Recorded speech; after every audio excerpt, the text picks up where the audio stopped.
guys, ito pala yung ulam namin ngayon.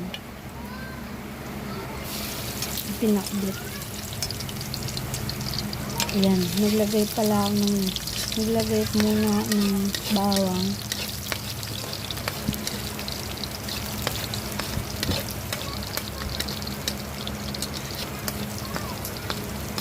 Tapos, sinunod ko na rin yung sibuyas.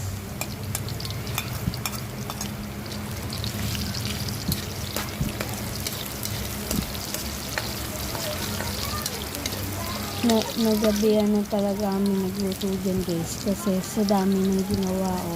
Nag-grocery ako, ugas ng plato, dami na. Ayun, suna rin yung bagoong alamang na bago.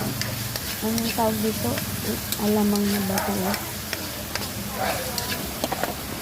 Ayan, sinunod ko na rin yung kalabasa.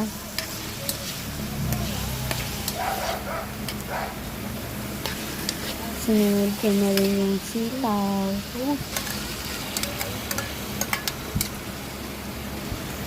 Ayan. Tapos, nalwalo ko lang yan guys. Tapos, nilagyan ko ng tubig para may sabaw, lumambot yung gulay. Tapos, tinakpan ko. Tinakpan ko muna dyan guys.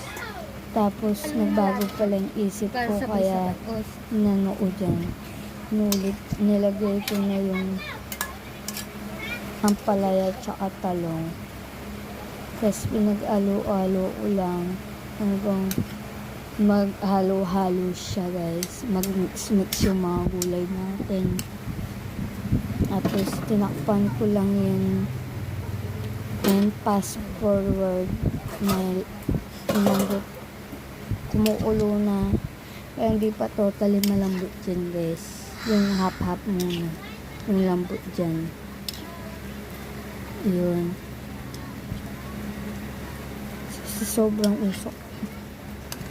Tapos pinag-alo ko lang yan, tapos hanggang mag-mix-mix yung niya, para magpantay-pantay yung lambot niya guys.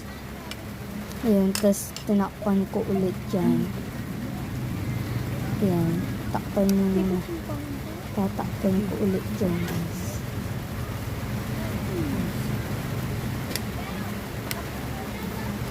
Nalo-alo ko lang dyan guys. Hanggang, tapos tinakpan ko ulit, tapos fast forward, malambot na guys. Ay, ang lambot na ano?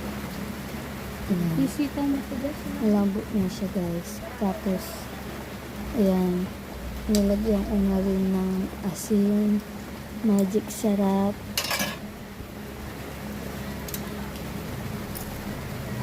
Asin.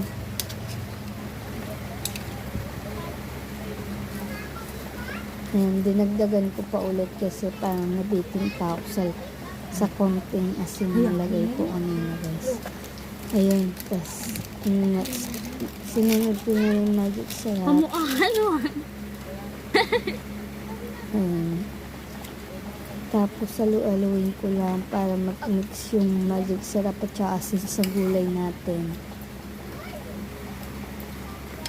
And na fast forward, malambot na guys. Nilagay na natin yung chicharon. Nakalimutan ko pang dinurog dyan guys, kaya dinurog ko muna.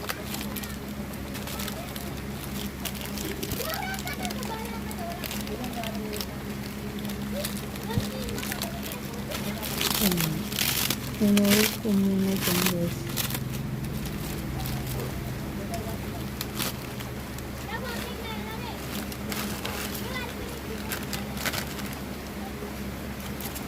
Ayan.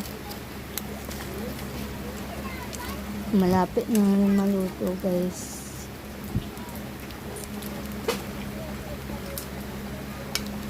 Ayan. Tapos tinakpang ulam ng ulit yan. Ayun lang. Thank you for watching.